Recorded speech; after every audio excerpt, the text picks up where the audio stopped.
What's up, guys? Welcome to Blake's Garage. Today we got a totally tubular tool right here. This is the new guy that we've all been waiting for. This is the M12 FUEL, and what's special about this, I guess we'll just we'll bust in, but this is the 3050-21, one battery with it, red lithium, high output CP 2.5 with this thing, and it comes with a charger and a couple other options. Now, let me show you guys what I have for my lineup. These are the ones I've been using in the past. Here's my 1/4-inch drive with the slim head right here. Long reach. I don't end up using this much. Kind of check this out because I think this is going to be the new tool that I'm going to be using all the time. But I wanted to show you. The amount of dirt and grime on this will kind of determine how often I use it. As you can see, this one right here, this was my go-to. Very, very dirty right here. And this is the extended reach 3/8 ratchet. Absolutely love this one. For the longest time, I used this one, but once that extended reach came out, this is the 3/8 version, FUEL, I kind of basically replaced this one with this one and just started using this one all the time. Then we had our newer generation 3/8 short one, right? Which I use this basically when the ergonomics are correct. For the most part, I end up using a extended reach version of this all the time, which is this 3/8 extended reach right here, which this one is faster as well. So this was the first gen and this is the second gen. Well, now we're busting in to a whole new generation, in my opinion. I think we'll see a couple different things from this. Let's go over some of the specs that they claim on the back. Wow. Okay, so this is kind of nuts. Before, we only had 35 pounds of max torque before. Now this new one, they're claiming 60. Which is insane. That's almost twice as much as the previous FUEL ratchet. It's 3/4 inches shorter. Let's just bust into this thing. Has the red link, intelligence, all that. And it even comes with some sockets, which is so freaking cool. Okay, yeah. All right, look, here it is. This is it. We'll bust into all the other items in here. Here are the sockets. So it does have some proprietary sockets that come with it, which is amazing that it comes with that. That's super cool. We got our little M12 charger here. We got that CP 2.5. Let's see how much charge is on. Oops. Giving it a quick drop test. Let's see how much. Jesus. I don't know what's going on with me. Okay. Slam. Does have the lock on this. Already I know one feature that a lot of people are going to talk about, and I wish Milwaukee would do this. You can see on all of their generations, and I know there's a lot of complaints from people, is this little handle. I do think that they should make a separate version with a little button, because I know some people do not like this. I guess you could always take this piece off and you could literally just hit the little button right there with your finger or whatever. But some people don't like that, just because if you jam up against something, it can bump it on and off. Now, one thing that is really cool, and the previous generation did not have this, is on the actual head itself, right? We had to twist on and off right here. Now, I know people complained about that before a little bit, because you could back out a bolt and now all of a sudden you're stuck up against something, and how the heck do you get that out? You couldn't really reach in there. You'd have to get like a little pick or a screwdriver and just hope for the best. Now on this one, it's underneath, so that's really cool. So this says Insider. Oh yeah, because we can run this not only this way, but technically we can run it this way too. Okay, so now let's pop into the sockets themselves. And what's really cool with this is it still has the option of doing, look at that, 1/4 inch, 3/8 inch drive. And this is a 1/4 inch drive for like your little, what would you call it? Like screwdriver bits and whatever kind of like Torx bits you need to use and all that. So that's great. You can pop that in there. You can see on the piece itself, it actually has a numbering 49-1608. So it looks like, I'm gonna guess 1609. Yep. 1610. Yep. So they got the numbering on here. So in case you do lose one of these, because it would really suck to lose the socket, because obviously it's a proprietary socket, right? But here's our 10 mil. So write that one down, guys. That is the 49-16-160. You're gonna want to order an extra. I'm just kidding, but it's a 10 mil. So, oh my God, we're already losing them. Okay. Something I noticed with just that little fumble, a little bit more retainment would be kind of nice, because I don't even know. that just knocked over, and if you knock that over into your engine compartment, you're not going to be happy. So I would like to see a little bit better retainment on that, honestly. And some sort of pack out system setup would be awesome. But here's our 10 mil. So let me grab a 10 mil for the extended reach, and I'll kind of show you the difference. This is where this thing's main claim to fame is, right here. See this profile? We got so much more. Look at this. Look what we got hanging out. That is our standard sizing. So what we're getting is just that much more compact size.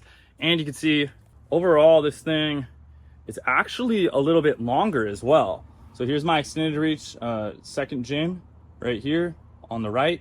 And you can see that this thing has almost an inch over the other one as well, which is great. It's awesome for getting into tight spaces. So I gotta change the spark plugs on the 4Runner, and I will attempt to do that. We'll use this a little bit.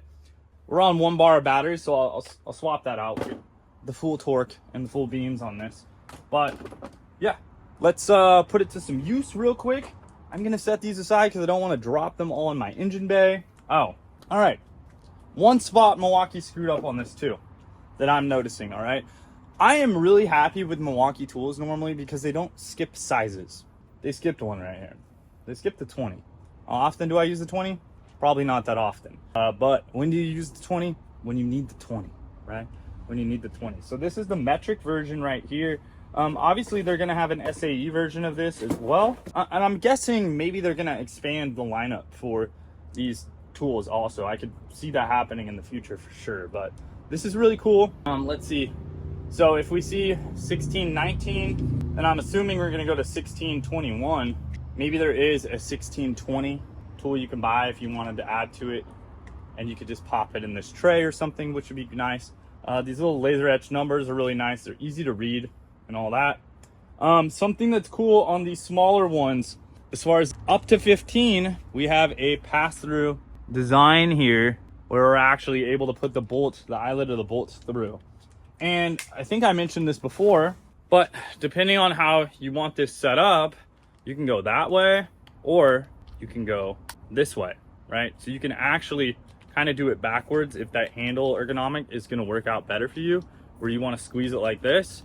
Totally fine. Just remember that this is going to be on the front. So, you know, something to keep in mind, but you can totally do that. That is why they call that the Insider right here. And then, you know, if you needed to, I guess you could chuck up something in there. Probably not the greatest idea though, because it could screw it up, but really nice. This has good retainment. Use my thumb and I can lose it if I want to, but you can push it out. It takes quite a bit of force, but yeah, that's good. So let's hop into the vehicle and show using the tool. Now, obviously this tool works with the whole M12 lineup, but if you wanted to see what it looks like with a XC 4.0 on it, there it is. You know, looks nice. Kind of has a little bit of like guard for your hand and all that sort of stuff, which is kind of cool. And then obviously what we all like about these is that we can stand the tool up, which is great. But yeah, if you want to put a 4.0 or a 5.0 on there, you totally can. And that's what the profile looks like. Weight on this thing, let's see what they say. It's 2.069 pounds.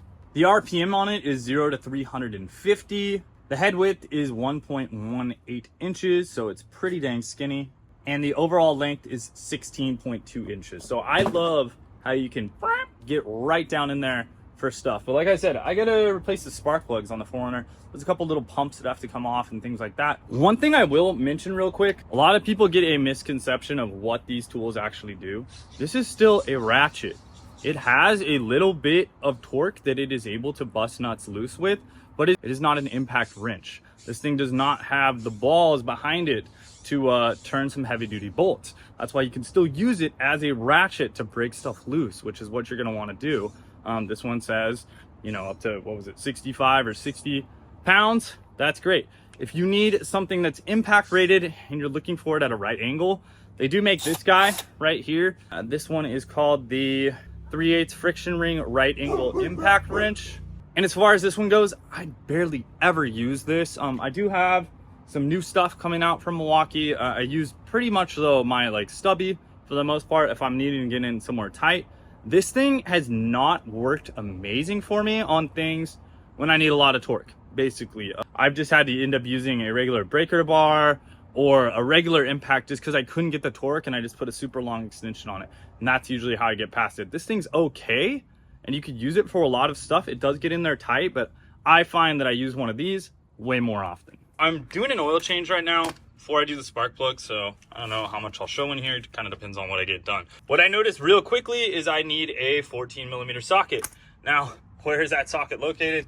Let's see. Let's go ahead and grab the 14. We'll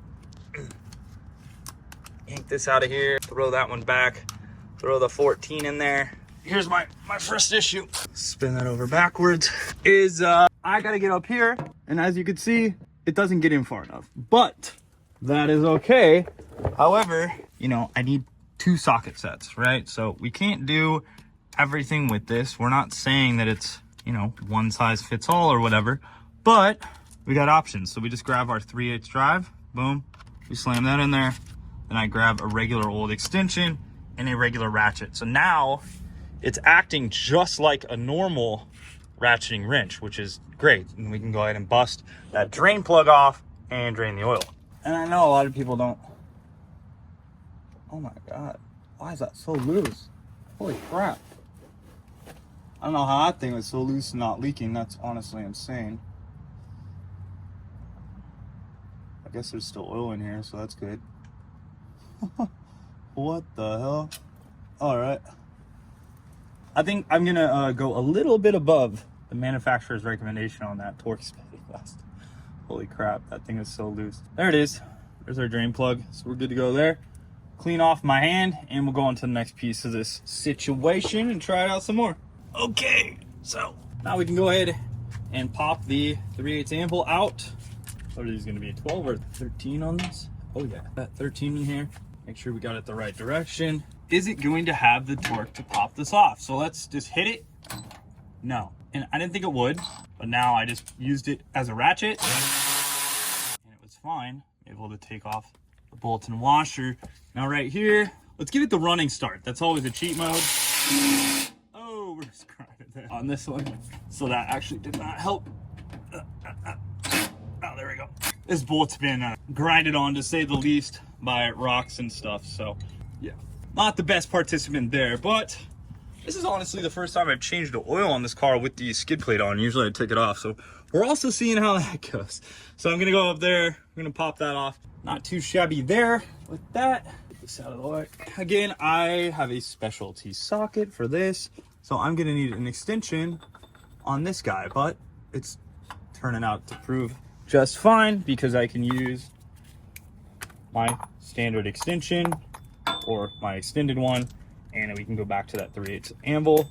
So basically what I'm trying to prove here is this going to work for the job that you're trying to do? And so far, the answer is yes. We'll get a little bit more advanced. Obviously, an oil change is really nothing, but actually pop off the little drain piece there. We'll get the oil out of here. But yeah, so far, so good. Been working just fine. This little thing. Grab the oil filter because we got to do the little release spout. I've just been going with the OE filters just because Toyota. Well, we got this little plug that you kind of enter into it, and then all the extra crap out. So you do that. Drain that out with a little nip, and then we'll get the rest. Well, that thing is all drained out off the nip. Gotta pull that out. We will put this thing back on it with the new O-ring. So I got the new O-ring here, and go ahead and install that. I'm just literally gonna use my ratchet. We could be torquing this, but I'm gonna give it just a nice little snugging, and we're good to go on that. Now we can use this ratchet with the removal tool right here. We'll get that lined up on our oil filter and see if I can use it. Let's see. No, need to give it a little bit of a break. Okay, this is just my little housing thing.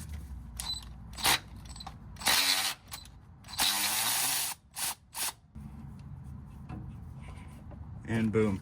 All right, keeping that tool fresh and looking good. We'll just change out the filter real quick. But yeah, it works fine. You see what I did there? I used it as a ratchet, which is why I love the ratcheting wrenches more so. You can just use the hand torque. But a lot of the time you do just want to use your hand. I mean, yes, having that amount of impact, right? If it had impact duties. It would be nice, but it's just not necessary, because once you start getting into stuff like that, the size goes up because you need that head to have that impact duty.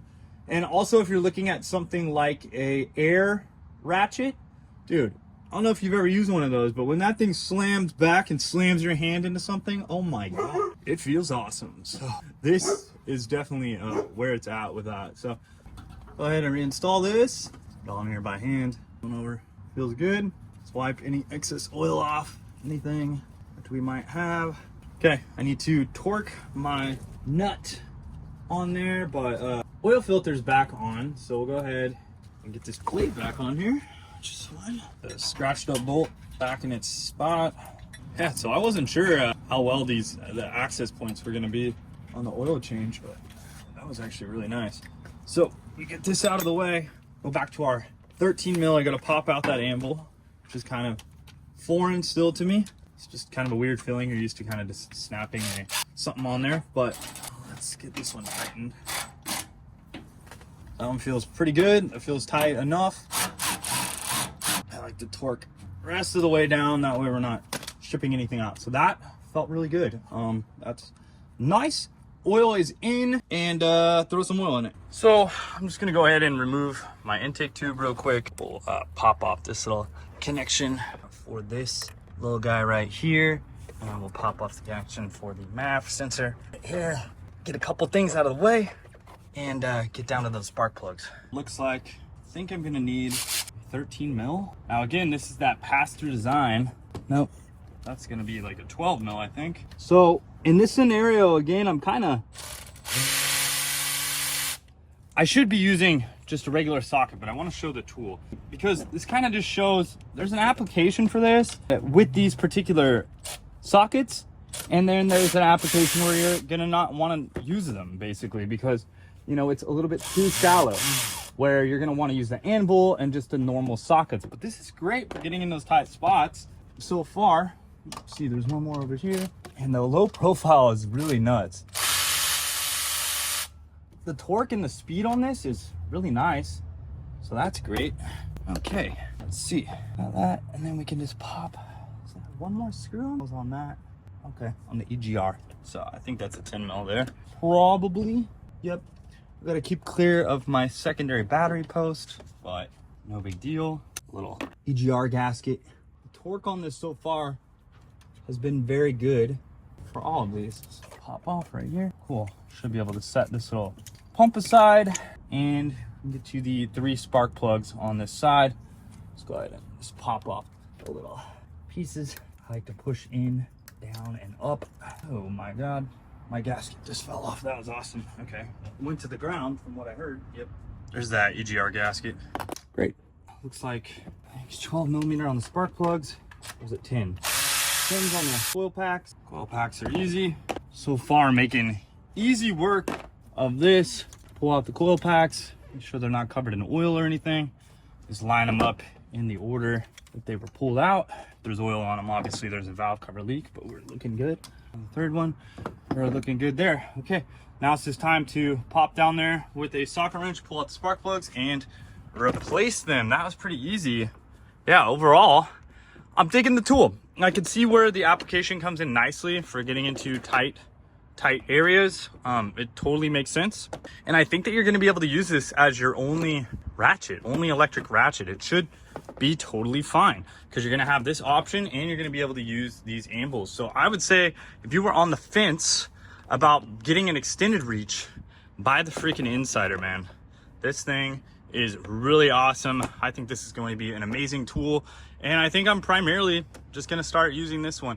I might see myself go back to the extended reach, just due to the fact that I got to change out these pieces, but honestly, just having everything here, it makes sense. It's a very compact setup, and it gets you into a lot of tight spots, which is kind of nice. Usually you're having issues with tight spots instead of you know, really open areas. That's usually pretty dang easy, but overall, I dig it. Thanks for watching, guys. We will talk to you soon. Make sure to hit that subscribe and like button, drop a comment below. Later, and wrench on.